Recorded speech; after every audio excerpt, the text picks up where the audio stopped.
guys! Andito na naman ako sa kulungan. Sasamahan niyo ako mag-harvest ng itlog. Ayan. Mag-harvest tayo. Oh, ang dami. Kaka-harvest ko lang last week.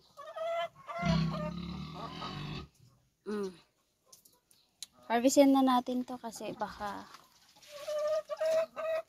nakawin pa. Charot.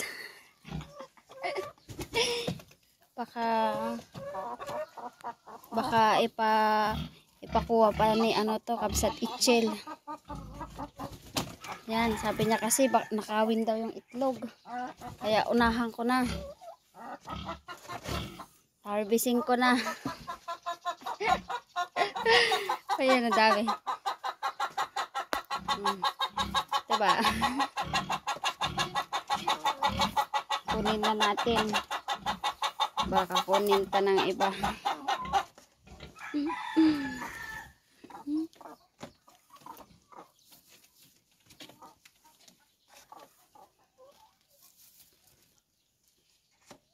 Baka ibenta natin ngayon to. Kasi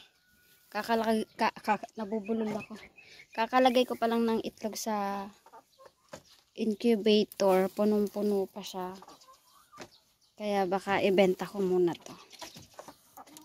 I-post ko muna sa Facebook.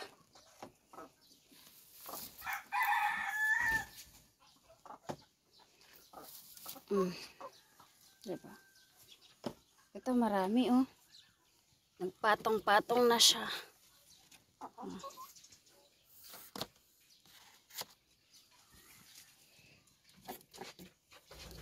Itlog ni Gracia. Bili kayo itlog ni Gracia.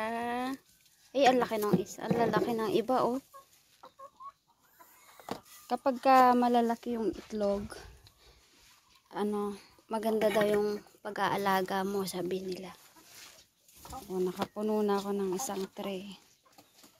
Yan. Sige, banat. Ito, kuha pa tayo. Tapos punta pa ako sa kulungan sa kabila. Kasi may itlog ng Brahma doon. Kailangan natin din kunin. Laki nito oh. Parang XXXL na siya. Let's get it all.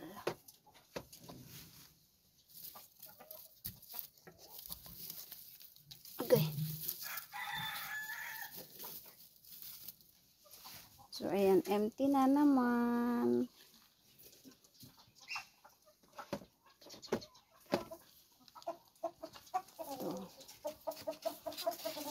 Ano yan?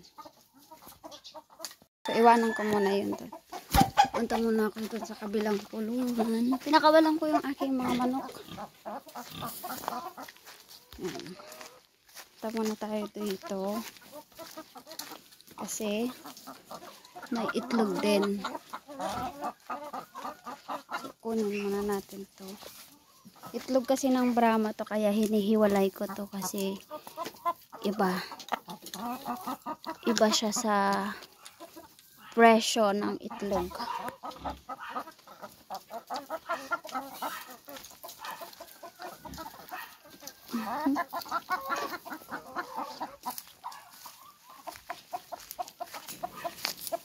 Nakalaya yung aking mga manok. Okay. Meron pa dun sa gilid ng bahay namin. Kukunin pa mamaya. So, ayan. May itlog ba dito eh? So, pinagtatambakan namin ng sako. Ayan oh. Yung saan-saan sila nangingitlog. Kunin na natin. Baka kunin pa ng iba. Charot.